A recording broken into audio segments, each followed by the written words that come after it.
Olá, começa agora o Questão de Ordem, o espaço para você conhecer mais sobre os vereadores de São José do Rio Preto. E hoje, quem está ao meu lado é o vereador Renato Pupo, do partido Avante. Muito obrigada pela presença em nosso programa, vereador. Maria, eu que agradeço. É sempre um prazer estar aqui falando com vocês, com o nosso público. Muito importante esse bate-papo para que as pessoas possam saber um pouco mais do que acontece aqui na Câmara, conhecer um pouco melhor o nosso trabalho. Bom, estamos chegando no fim de um mandato, né? Em breve o senhor inicia mais um mandato. E a gente vai hoje fazer um balanço desses últimos 4 anos, conversar um pouco sobre os principais projetos. Em 4 anos são muitas coisas, né, que são realizadas, mas nós vamos começar falando um pouquinho dos projetos mais importantes ou que tiveram mais destaque do senhor. E eu queria começar falando de um projeto que o senhor fez que trata da obrigatoriedade de bares, restaurantes e casas noturnas adotarem medidas de auxílio à mulher que se sinta em situação de risco. Isso é um assunto muito debatido hoje em dia, né?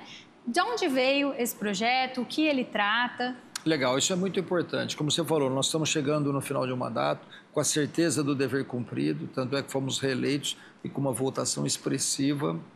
E isso é fruto do trabalho realizado. Este projeto foi apresentado no final do mandato anterior, virou lei em 2019. E eu resolvi apresentá-lo com base na minha experiência profissional como delegado de polícia, 32 anos já, e também a minha participação em todos os movimentos, seminários na OAB, que tratam dessa temática violência contra a mulher. Então a gente vê que é muito comum, por exemplo, uma mulher que durante o relacionamento não é valorizada pelo marido.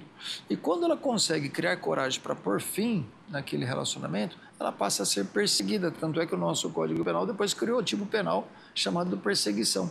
Ela passa a ser perseguida pelo ex-marido, ex-namorado, ex-companheiro. Então ela está se divertindo e ele não aceita aquilo, fica passando às vezes de moto ali na frente, de carro, e a mulher se sente intimidada. E às vezes o estabelecimento chega no horário de fechar e ela tem que sair e fica exposta. Então esse projeto obriga casas noturnas, bares, restaurantes, seminários a darem amparo a essa mulher até que chegue um transporte seguro, seja a polícia, seja um familiar, seja um táxi, um motorista por aplicativo, uma amiga. É a obrigação dessas casas noturnas. E o que é legal é que esse nosso projeto virou lei em 2019 e depois em 2023 virou lei estadual. Então hoje essa obrigatoriedade já existe em todo o estado de São Paulo, mas nasceu aqui em São José do Rio Preto e é uma lei da qual eu muito me orgulho. E o senhor tem outros projetos também relacionados a essa temática da mulher, né? Como, por exemplo, o Selo Lilás, que é um selo conferido a empresas que adotem práticas de valorização da mulher. Sem dúvida, isso é muito bom, é uma forma de estimular as empresas a trabalharem essa questão, por exemplo, da valorização da mulher no ambiente de trabalho, a coibir o assédio no trabalho, por exemplo, criar coragem para denunciar. E muitas empresas já estão fazendo isso e nós gostamos de valorizar. Recentemente eu homenageei aqui na Câmara a Conebel. A Conebel através da Adriana Neves, do Joaquim, do Ricardo Matos, porque a Conebel é uma empresa que tem palestras para mulheres, tem cursos e tem essa política de valorização da mulher, para que a mulher se sinta segura no ambiente de trabalho, para pleitear, reivindicar os seus direitos e também para denunciar qualquer tipo de assédio. E o senhor também é autor da lei que institui, aqui em Rio Preto, o mês Maio Furta-Cor, que é dedicado às ações de conscientização, incentivo ao cuidado da saúde mental materna. Sim, isso é fruto das reuniões que eu participo com um projeto chamado Ninho do Bebê. Um projeto maravilhoso que conta com vários profissionais da saúde, médica, psicóloga, dentista, e que dão todo o amparo para as gestantes e para as mães nos primeiros meses de vida, naquela chamada primeira infância do bebê. Esse é um projeto ainda pouco conhecido e, por isso, esse Maio Furta-Cor como forma de divulgação desse projeto para que as pessoas conheçam mais, se envolvam mais e ajudem nesse projeto, que é uma iniciativa maravilhosa, como eu falei, feita por voluntários e que precisa de mais braços aí para que possa alcançar mais gestantes. A gente está num ambiente majoritariamente masculino, né? O ano que vem vai ser ainda mais masculino. E vocês também precisam legislar pensando nas mulheres, né? Teve uma lei do senhor, um projeto de lei que foi aprovado aqui, que foi vetado, inclusive, que aumentava o período da licença maternidade também, né? Que é uma grande discussão que vem tendo aqui. Exato. Isso é muito importante. A gente luta, profissionais que cuidam do assunto dizem, né, tratam sobre a importância do contato da mãe com o filho. Quanto maior esse contato, melhor para o filho em todos os sentidos, saúde física, saúde emocional.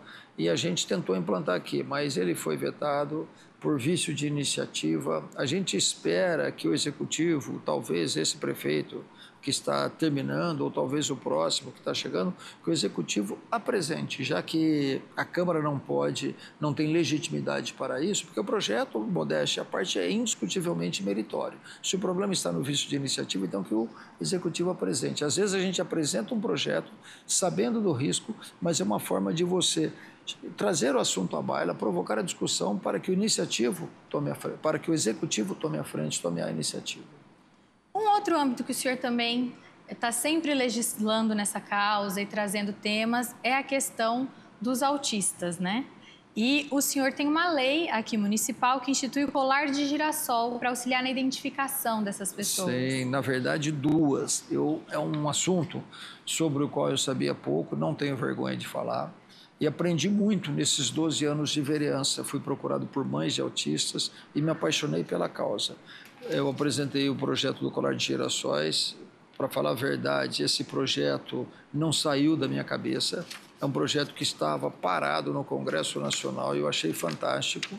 Apresentei, virou lei aqui em Rio Preto e depois ele voltou a andar no Congresso, assim como eu falei daquela de proteção às mulheres nas casas noturnas, que depois que virou lei em Rio Preto virou lei estadual. Esse do colar de girassóis, hoje é lei federal, mas primeiro foi uma lei municipal aqui.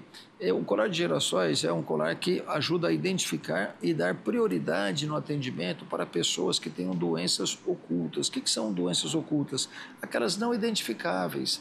Então, às vezes a pessoa tem uma doença, um próprio autismo, uma síndrome, e ela chega num local, dependendo do grau, ela pode ser identificada facilmente ou não. E às vezes, muito tempo numa sala de espera, pode desencadear uma crise. Então, para evitar que isso aconteça, ela chega com o colar de girassóis, a pessoa que está naquela repartição deve estar treinada para identificar rapidamente e chamá-la a dar a preferência de atendimento. E por falar em autismo, eu tenho uma outra lei também, essa é lei em Rio Preto, da qual muito me orgulho, essa nasceu aqui, foi pedido sugestão de mães de autistas, de pessoas com transtorno do espectro autista.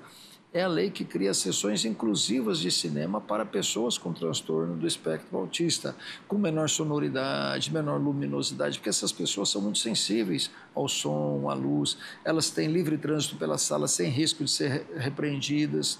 E essa lei está fazendo muito sucesso. Não faz muito tempo, o Shopping Cidade Norte fez uma sessão e eu divulguei nas minhas redes sociais. E lotou, o shopping teve que abrir 2 sessões extra porque a procura foi muito grande.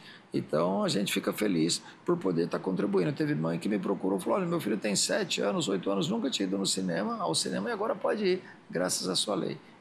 E também nessa seara de distúrbios, doenças, condições, né? O senhor teve agora recentemente aprovado um projeto de lei que estabelece que o laudo médico que atesta diabetes mellitus tipo 1 tenha prazo de validade indeterminado. Exato. Maria, eu trabalho muito ouvindo as pessoas. Uma vez brincaram comigo, falou, você sabe de tudo um pouco, né? Eu falo, não, eu não sei não. Eu tenho humildade de ouvir quem sabe. Eu gosto de ouvir as pessoas. E o Dr. Flávio Pirozzi, um médico endocrinologista, renomado médico endocrinologista amigo, me trouxe essa sugestão, que eu achei válida, perfeita. Por que não? A diabetes tipo 1 é uma doença que não tem cura. Só que, pasmem, o atestado tem prazo de validade. Se a doença não tem cura, não faz sentido o atestado ter prazo de validade. Então, eu fiz um paralelo, eu como delegado de polícia, eu sou professor concursado da Academia de Polícia, e na academia eu falo para os meus alunos, temos que evitar a revitimização. Quem nos procura geralmente está com problema, se nós não resolvermos, nós temos que, no mínimo, tentar aliviar a dor dessas pessoas, diminuir o seu problema. E na saúde não é diferente. Então, a pessoa tem diabetes tipo 1, precisa ir a uma repartição, pegar um atestado para provar que ela tem uma doença incurável e depois de um determinado tempo ela tem que voltar para pegar o mesmo atestado de novo. Se a doença não tem cura, aquele atestado tem que ter duração para sempre. E foi nesse sentido que nós apresentamos a nossa lei. No Paraná já é dessa forma e a lei foi aprovada aqui, está aguardando aí a sanção do prefeito municipal e a gente espera que seja sancionada. E também nessa área de saúde, um outro projeto de lei que está tramitando é o que institui o Programa de Atendimento Domiciliar aos Idosos. O PAD, isso é muito bom. Nós temos em Rio Preto hoje 4 ILPIs, que são as instituições de longa permanência de idosos. Aquilo que a gente no passado chamava de asilo, elas são insuficientes para atender toda a demanda. E dessas 4 ILPIs, só 2 têm o centro-dia, que é aquilo que popularmente as pessoas chamam de creche para idosos. O idoso vai para passar o dia. Paralelamente a isso, temos um problema de uma procura muito grande nas unidades de saúde e os idosos, embora eles tenham preferência, nós temos notícias de idosos que ficam horas e horas, às vezes até de um dia para o outro, numa unidade de saúde aguardando atendimento. Como o PAD, esse programa de atendimento domiciliar ao idoso, a saúde, a assistência, elas vão até o idoso, evita que o idoso tenha que se deslocar. Isso tem dado muito resultado, além de proporcionar maior comodidade, maior dignidade às pessoas idosas, isso alivia também, baixa a demanda, porque você dando essa assistência, fazendo esse trabalho preventivo, você evita que o caso se agrave e que depois sobrecarregue, por exemplo, as unidades de saúde. E na área de segurança, voltando para a área de segurança um pouquinho, o projeto foi aprovado recente na última sessão, né? Foi o que obriga as casas noturnas e os estabelecimentos similares a sinalizarem permanentemente as saídas de emergência. Legal, legal. Vamos falar mais antes, só completando a minha fala anterior. Perdão. Esse programa que eu criei já existe no Rio de Janeiro e em São Paulo.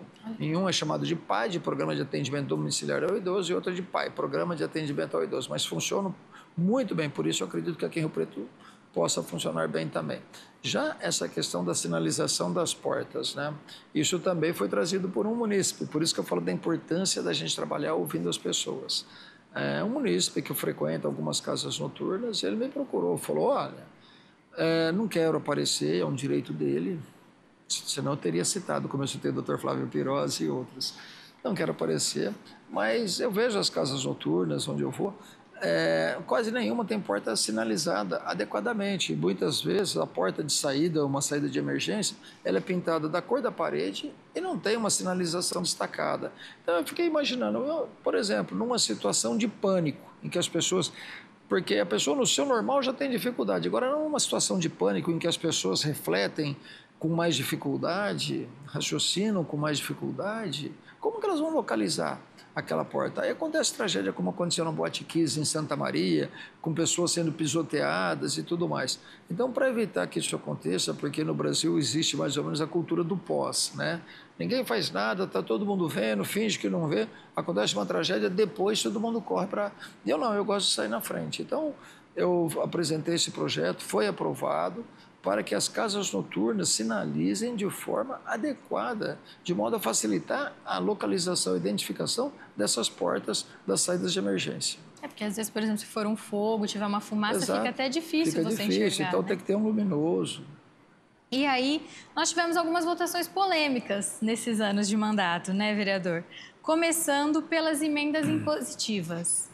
As emendas impositivas, isso aí foi sim uma votação polêmica. Eu votei contra, não me arrependo de ter votado contra. O projeto foi aprovado e eu ajudo muitas entidades com as emendas impositivas, já que foi aprovado.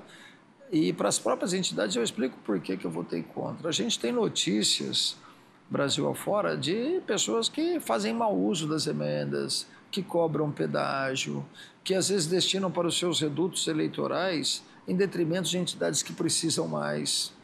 Então, temendo o mau uso aqui em Rio Preto também, eu votei contra. Deixei isso muito claro da tribuna. Agora, o projeto foi aprovado. A partir do momento que foi aprovado, é um instrumento que a gente tem para fazer política, a boa política. E eu, modéstia à parte, estou sabendo usar bem. Eu tenho destinado, 50% a gente tem que destinar para unidades de saúde, eu tenho contemplado, e os outros 50% para entidades variadas. Eu tenho atendido da assistência social, as próprias ILPIs que eu falei, né?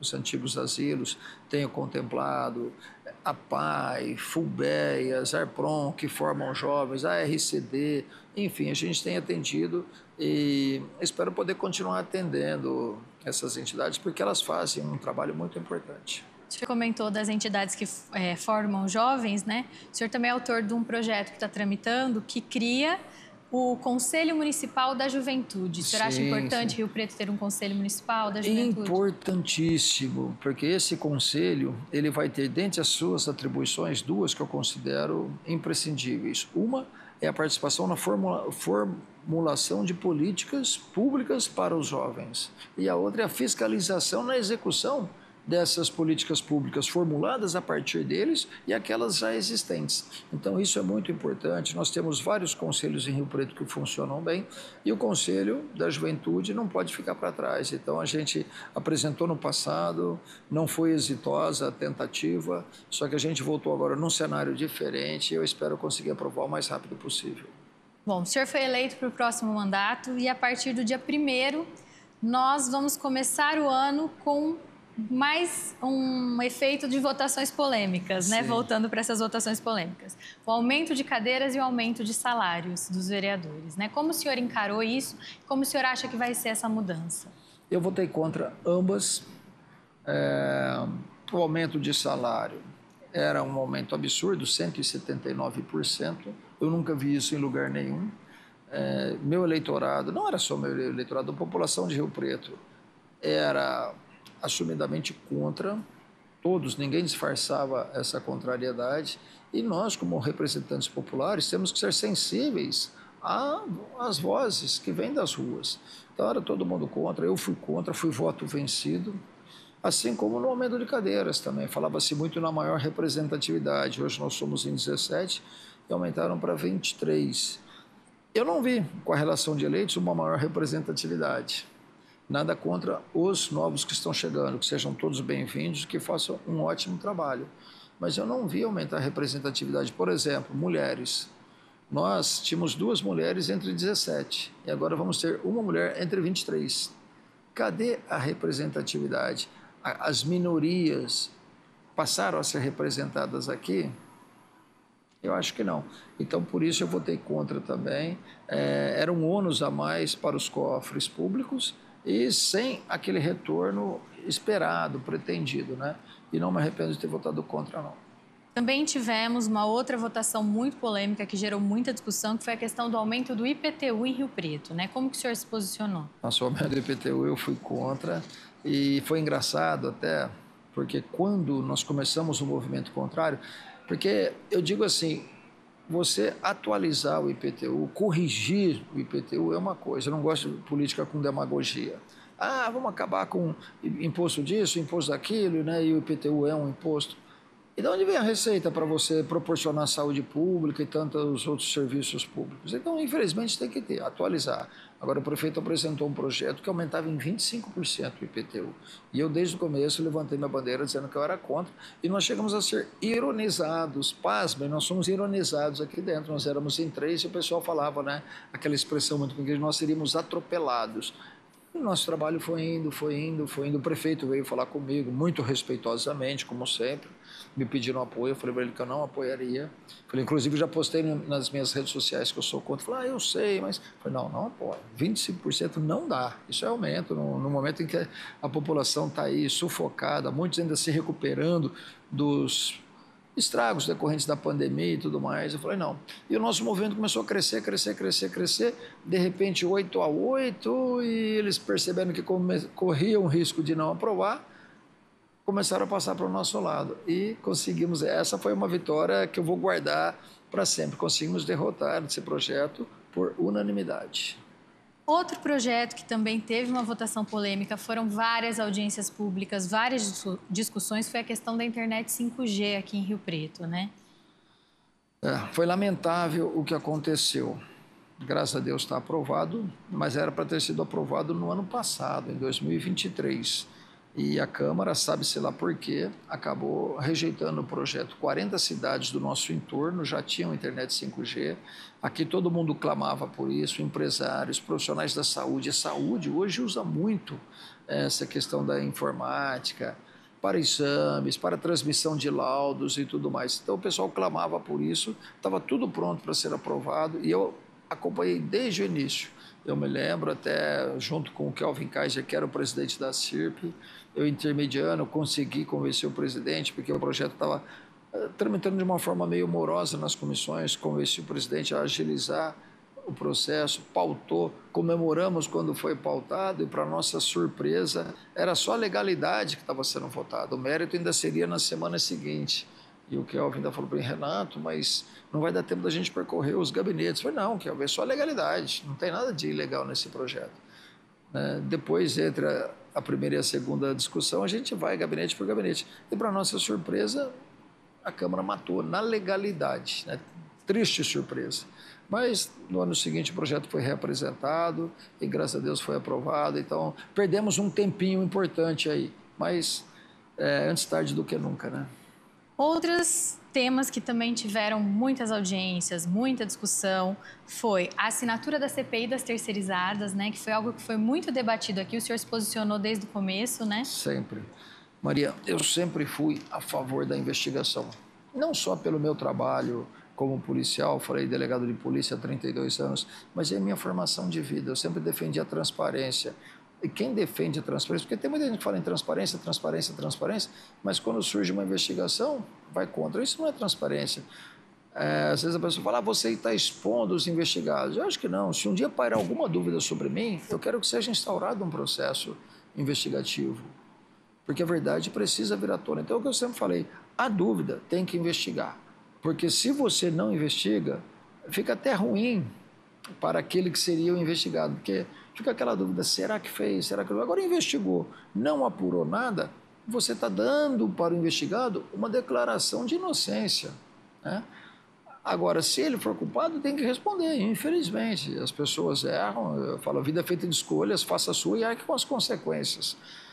E ali, das terceirizadas, nós tínhamos muita denúncia de funcionário fantasma, de salários superfaturados, enfim, problemas inadmissíveis numa administração pública. E tudo que a gente queria era investigar. Por isso, desde o começo eu apoiei, eu coloquei a minha assinatura, mas infelizmente não alcançamos o mínimo necessário, que seria 1/3 da casa. Não conseguimos 1/3 de vereadores dispostos a abrir o processo investigativo.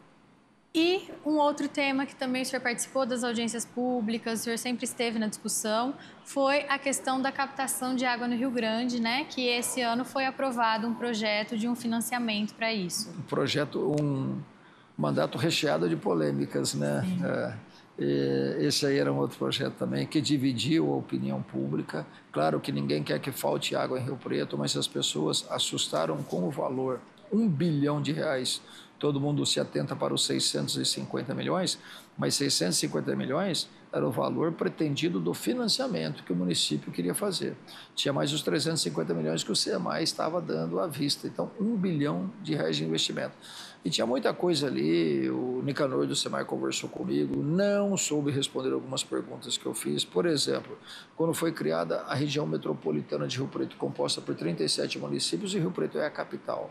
Foi dito que uma das vantagens é que quando tivesse algum investimento de grande valor, isso seria diluído entre os municípios, seria feito um consórcio.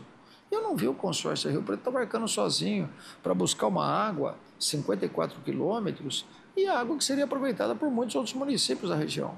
Quando eu questionei o Nicanor a respeito, ele falou, mas nada impede que a gente venda água para esses municípios no futuro. Eu achei uma resposta muito vaga para um assunto tão relevante que envolvia valores tão expressivos. Dentre outras coisas, me parece que tem outras alternativas antes de você optar por essa de buscar água no Rio Grande. A gente não sabe por quanto tempo o Rio Grande vai aguentar. A gente vê rios no norte do país, rios enormes, que estão à míngua, estão secando.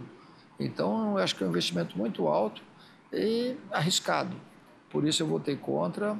Foi aprovado, eu vi na campanha muitos prefeituráveis falando, eu vou revogar essa lei. Eu acho que não há nem necessidade de revogar. Se revogar, O que precisa é o prefeito, se ele é contra, não efetuar o empréstimo, não contraia um empréstimo, porque essa lei é uma lei autorizativa, ela permite que o prefeito contraia um empréstimo, é só não contrair. Mas eu votei contra, era o que as pessoas com quem eu conversava esperavam de mim, então, mais uma vez, consciência tranquila. Bom, o senhor falou de várias questões polêmicas, muitas que o senhor foi contra o executivo, mas o senhor também trabalhou muito junto com o executivo em outros âmbitos, né? Por exemplo, na questão da doação de área para a construção do Instituto de Criminalística e o IML aqui em Rio Preto. Nossa, essa foi uma conquista legal. Nessas horas eu falo da importância da reeleição, porque tem coisas na política que demoram muito. Eu estou terminando meu terceiro mandato. Eu consegui no meu primeiro mandato a forceps, a doação daquela área do município para o estado. Inicialmente para construir uma sede da Delegacia Seccional de Polícia, 4.000 metros, e depois 5.000 metros para construir a sede do IML e do Instituto de Criminalística. Aqueles primeiros 4.000 metros a polícia devolveu porque ganhou uma nova sede. E ficaram aqueles 5.000 metros. Quando o Rodrigo Garcia, amigo de infância, foi eleito vice-governador, ele foi em casa, me convidar para vir para o grupo dele, e eu o levei até o local. E eu gosto de citar, não é porque ele não é mais o governador, não gosto de virar as costas, não. Respeito o Tarcísio, admiro o trabalho dele, mas eu não poderia deixar de citar o Rodrigo Garcia. Eu levei ele até o local, contei toda a história para ele, e ele falou assim: eu vou te ajudar nesse projeto, a liberar o dinheiro. Estava no meio do meu segundo mandato, isso foi em 2018, ele tinha acabado de ser eleito vice-governador. E depois ele liberou o recurso. Na verdade, quem liberou foi o governador, ele ainda era vice, mas ele trabalhou nesse sentido, para liberar o recurso. E a obra está prestes a ser concluída, um prédio maravilhoso, o IML merece, o Instituto de Criminalística merece, os profissionais que trabalham nesses dois institutos merecem, trabalhavam em condições precárias e agora vão ter um local digno, um prédio próprio, um prédio de fácil acesso e seguro para eles trabalharem. E o senhor também participou da conquista da Casa Afro-SP aqui em Rio Preto, também, né? E é mais uma que eu quero colocar na conta do Rodrigo Garcia, me ajudou muito. Essa eu quero dividir com outras pessoas, porque não fui só eu. Quando eu estava em São Paulo, nas visitas ao Palácio, eu via que tinha mais gente de Rio Preto movimentando também. Então, essa aí eu quero dividir o mérito com outras pessoas, mas eu tenho comigo a satisfação de ter contribuído sobremaneira para a vinda dessa casa. Foram 10 casas afro inicialmente no estado de São Paulo, e essa de Rio Preto não estaria entre as 10, e a partir do nosso trabalho ela foi incluída. Outra coisa também que o senhor está conquistando, diríamos assim, é a questão do terceiro conselho tutelar, né? Que o senhor também vem reivindicando e que está sendo discutido agora. Sim, nós estamos lutando para isso. Também quero dividir o mérito disso com outros vereadores. Isso ainda não se concretizou, mas nós estamos muito otimistas. Mas eu acho que desta Câmara a maioria está envolvida. Eu tenho participado de reuniões com o pessoal do CMDCA, e inclusive tem uma para essa semana, e a gente está muito animado com isso, porque Rio Preto comporta, na verdade Rio Preto comporta 4 conselhos tutelares, e hoje tem 2. Nós vamos por partes, se a gente conseguir aumentar mais um, já é uma conquista. Aí, a partir daí, a gente vai começar a lutar pelo 4º Conselho Tutelar. E se você me permite, uma outra conquista, a gente está falando de município, mas ainda relacionado com o Estado, que eu também quero colocar na conta do Rodrigo Garcia, foi a pavimentação da chamada vicinal da Vila Azul. Ali era uma luta que já durava décadas. E eu me lembro quando eu comecei a discussão do assunto no meu primeiro mandato, o Marcelo Gonçalves, que foi deputado estadual, me ligou, me cumprimentando e me desejando boa sorte, porque ele, como deputado, havia tentado também. E ele falou, até cheguei a sobrevoar a área com o governador Mário Covas e tal, mas não saiu. E a gente conseguiu. O Rodrigo me prometeu, são 6,4 quilômetros, essa obra já foi entregue, foi inaugurada, e as pessoas que faziam uso ali só elogiam, ficou muito bom. Bom, o senhor estava falando de conquistas em parceria, né?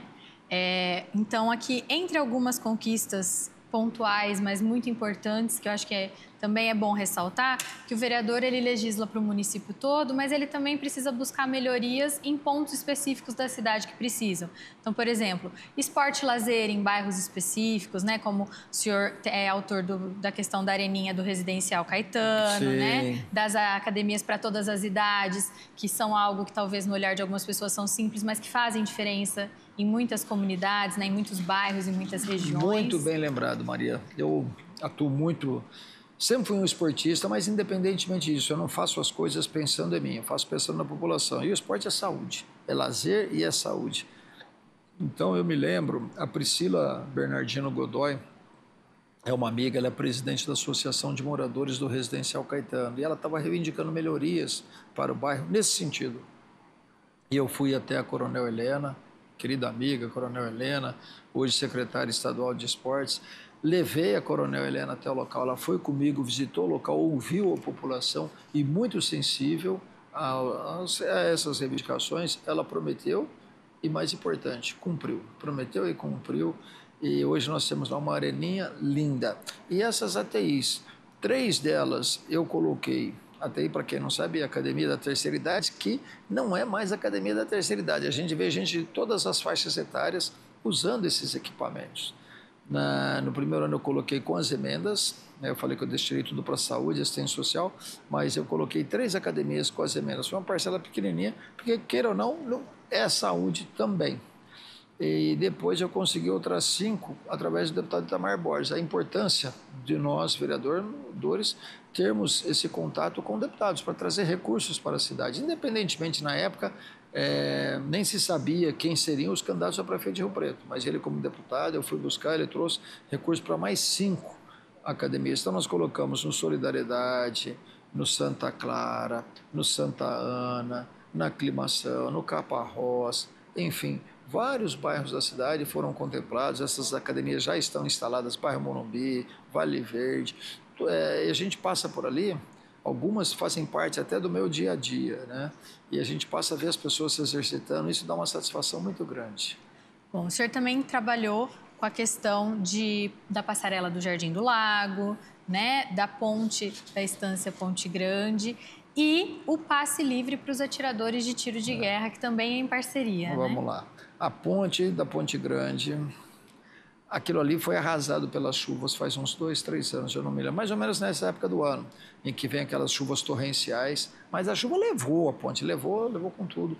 Ali, indo para perto dessa vicinal da Vila Azul que eu já citei, e as pessoas nos procuraram, eu sei que mais uns 2 vereadores se envolveram também, e nós fizemos pedido por escrito, mas você sabe que não basta fazer pedido por escrito, né? A gente fez aquela interlocução com o executivo, foi no local, fotos, vídeos, tudo nas redes sociais e a ponte está lá. Eu voltei esses dias, coisa mais linda, era uma ponte de madeira estreita, hoje é uma ponte de concreto, larga, as pessoas atravessam com segurança. Essa do Jardim do Lago, ali na Avenida Nelson da Veiga, para quem não sabe, é aquela avenida que margeia o Bosque Municipal, agora é o Zoo Botânico. E ali era incrível, foi até o seu Zé Maria, quero mandar um abraço, o seu Zé Maria me procurou, olha que legal, hoje nós somos amigos. Ele não me conhecia, mas ele acompanhava o meu trabalho. Então ele me mandou uma mensagem, olha, eu vejo o senhor muito atuante, aqui nós temos um problema, eu fui. Durou anos também essa luta, fiz pedido, fiz essa interlocução, levei secretário no local, a avenida era relativamente larga, e ali sobre o rio tinha uma passagem muito estreita, sem calçada. Então, os pedestres, muitos deles crianças, adolescentes, tinham que passar sobre o leito carroçável, correndo um sério risco de serem atropelados. E nós lutamos e conseguimos. Hoje eu também voltei lá, tem 2 passarelas laterais maravilhosas, então as pessoas atravessam com segurança. E ali pertinho nós aproveitamos, emendamos na luta pela pavimentação da Avenida Ulisses Viana Ricardi, que liga essa Avenida Nelson da Veiga a Danilo Galeazzi, que ficou maravilhosa, com ciclovia, pista de caminhada e tudo mais. Então, mais uma conquista importante. E aí você falou dos passes para os atiradores do tiro de guerra. Todo mundo sabe da minha forte ligação com o tiro de guerra, inclusive estou destinando emenda para lá. São pessoas, são jovens, ali é um trabalho maravilhoso que lapida jovens e eles não têm muitos recursos e nós estamos destinando o recurso lá para ajudar na manutenção do tiro. E dos 100 atiradores, hoje 20% mais ou menos, ou seja, dos 20 atiradores, fazem uso do transporte coletivo. E a gente luta para que eles possam se deslocar de graça. São 20 que com a gratuidade isso dobre, que vá a 40, para que eles possam se deslocar de graça, pelo menos de casa para o tiro de guerra e do tiro de guerra para casa. E nós não conseguimos, mas o prefeito eleito está falando que todo mundo vai andar de ônibus graciosamente daqui para frente. Então, até falei na tribuna, falei, eu torço, eu apoiei outro, não faço segredo para ninguém, mas eu sempre fui assim, ganhe, quem ganhar, eu quero que seja o melhor da história. E vou ajudar naquilo que for possível, não tenho aquela de ficar jogando contra. Né? Vou ajudar, mas com responsabilidade, e ao mesmo tempo fiscalizando e cobrando. Então, essa do transporte coletivo gratuito para a população me satisfaz, porque eu falo, eu quero ver todo mundo andando de graça de ônibus. E aí é uma preocupação a menos para os atiradores do tiro de guerra. Agora, como ele vai fazer isso, eu não sei. Me parece uma situação bastante complexa, mas ele prometeu, ele deve ter estudado bastante isso na campanha antes de prometer. Mas é uma luta nossa. Vereador, algum projeto desse último mandato que a gente acabou não abordando, que o senhor gostaria de abordar? Nós estamos chegando ao final do nosso programa. Não, que eu me lembre, não. Você pegou tudo, você pesquisou bem, viu, Maria? Acho que, e se tiver ficado alguma coisa para trás, no início do ano, aí, começando o próximo mandato, a gente traz para a população, para os nossos telespectadores. Queria que o senhor falasse um pouquinho da expectativa do próximo mandato, como o que a população pode esperar, se já tem alguma ideia. Bom, o pessoal me conhece, sabe que pode esperar de mim a mesma seriedade de sempre. As pessoas têm me perguntado qual vai ser o meu comportamento, a minha postura aqui na Câmara, já que eu apoiei um candidato a prefeito e ganhou outro. Falei, normal. A postura de um político sério, responsável e que coloca os interesses da população e do município em primeiro lugar. Os interesses do cidadão estão acima de tudo. Então, tudo que vier de bom do prefeito eleito vai ter o meu apoio. Aquilo que não for bom, vou combater. É assim como eu combatia, quando eu sou situação, eu combato também. Às vezes o que muda é a forma. Então, se é um governo com o qual você tem diálogo, você cobra no diálogo. Tempos atrás eu estava resolvendo problemas de munícipe junto a uma determinada secretaria. E liguei para o secretário, vamos lá resolver. Quando você não tem diálogo, você cobra da tribuna, usa as redes sociais. Então, acho que não vai mudar muita coisa, né? É o governo que vai dizer como ele quer a gente, se quer a gente próximo ou se quer a gente distante, mas o meu trabalho vai ser o mesmo, com muita seriedade, com muita responsabilidade, apoiando aquilo que há de bom, combatendo aquilo que eu não acho bom e cobrando o cumprimento das promessas de campanha. Muito obrigada pela participação no nosso programa, vereador. Você acompanhou Questão de Ordem hoje com o vereador Renato Pupo do Avante. Questão de Ordem é um espaço para você conhecer mais sobre os vereadores de São José do Rio Preto.